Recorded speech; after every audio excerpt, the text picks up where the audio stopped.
Hello 12 CBSE students. So நான் உங்கள் Ruban sir.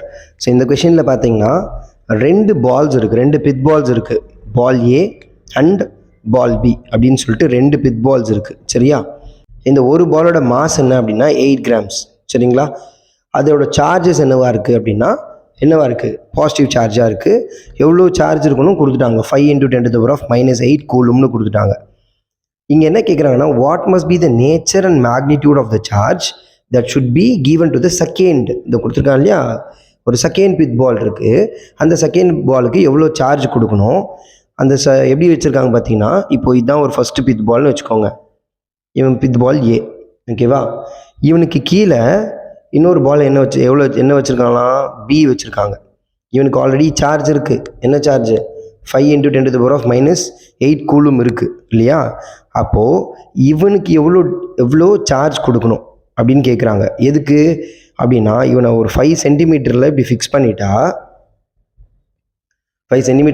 பண்ணிட்டா இவன் இவனோட ரிப்பல்ஷன்னால் என்ன ஆகணும், அப்படியே ஸ்டேஷ்னரியாக காற்றுல மிதக்கணும், அந்தரத்துலேயே பறக்கணும் அவன். அப்போது இவனோட சார்ஜ் ப்ளஸ் சார்ஜ் தானே.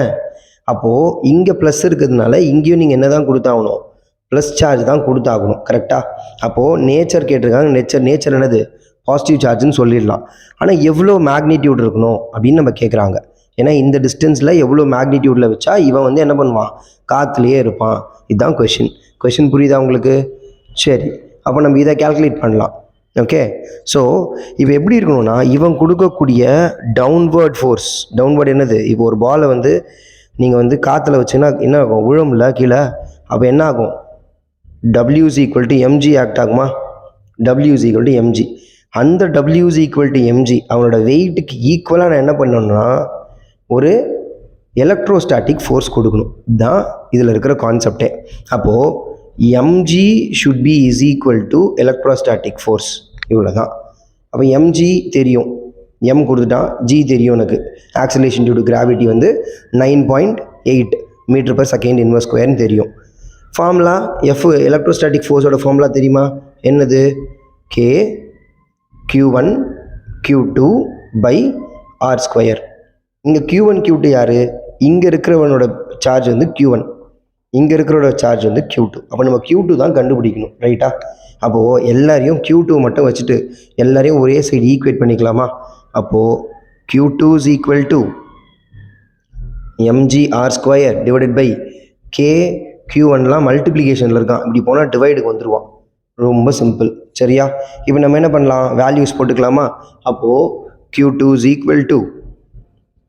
எம்மோட வேல்யூ என்ன கொடுத்துருக்காங்க, 8 grams. கிராம்ஸை நீங்கள் என்ன பண்ணணும், கிலோகிராமுக்கு கன்வெர்ட் பண்ணிங்கன்னா 10⁻³ இன்ட்டு ஜி வேல்யூ என்னது, 9.8 இன்ட்டு டிஸ்டன்ஸ் என்ன சொல்லிட்டாங்க, 5 சென்டிமீட்டர். இப்போ 5 சென்டிமீட்டர் நீங்கள் என்ன பண்ணணும், மீட்டருக்கு கன்வெர்ட் பண்ணணும்னா மீட்டருக்குன்னா -2 தானே. The whole square divided by 9 கேவோட வேல்யூ உங்களுக்கு தெரியும் எவ்வளோ, 9 × 10⁻9 இன்ட்டு Q1 வேல்யூ என்ன கொடுத்துருக்கான், 5 × 10⁻−8. சிம்பிள். இப்போ இது உங்களுக்கு புரிஞ்சிடுச்சு, இந்த கீ கான்செப்ட் புரிஞ்சிடுச்சு, அண்ட் சப்ஸ்டியூஷனும் பண்ணிட்டீங்க. இப்போ டிவிஷன் மல்டிப்ளிகேஷன்லாம் உங்களுக்கு என்னது, கை கலை டக்குன்னு போட்டுருவீங்க. ரைட்டா? அப்போது ஸோ யாரெல்லாம் கேன்சல் பண்ணிடலாம். ஸோ இங்கே 25 இருக்கான், ஸ்கொயர் பண்ணால் 25 அடிச்சிட்டா இங்கே ஒரு 5 மட்டும் இருப்பான். ரைட்டா? அவனை ஞாபகம் வச்சுக்கோங்க.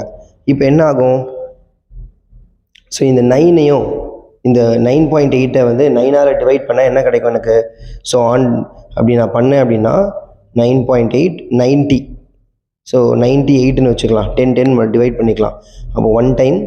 ஸோ 90 / 8 0.0 போட்டால் 0. அண்ட் இங்கே எத்தனை தடவை வருவான், இது ஸோ 7 டைம் வருவானா. ஸோ 7 20. கரெக்டாக? ஸோ இது வரைக்கும் நமக்கு போதும். சரியா? ரைட்டா? சாரி, இது 8 டைம் தானே, 8 டைம். அப்போ இது வரைக்கும் நமக்கு போதும். அப்போ இவங்களை கேன்சல் பண்ணால் வாட் யூ கெட், 1.08. சரியா? அப்போது இங்கே கீழே இருக்கவங்களாம் கேன்சல் ஆகிட்டான், பவர்ஸை மேலே கொண்டு போயிட்டா. அப்போ எனக்கு என்னென்ன நம்பர்ஸ் இருக்குது, 8 × 10⁻, பவர்ஸை கூட தனியாக எடுத்துக்கோ.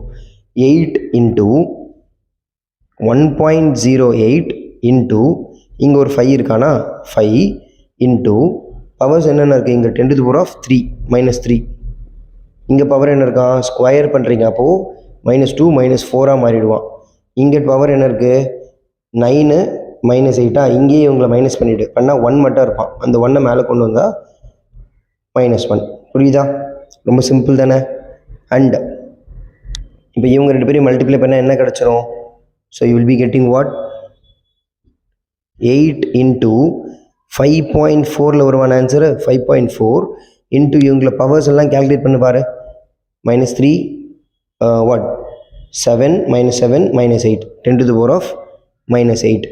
இவங்க 2 பேரையும் மல்டிப்ளை பண்ணால் என்ன ஆன்சர் வரும்? இவங்க 2 பேரையும் மல்டிப்ளை பண்ணால் என்ன ஆன்சர் வரும்?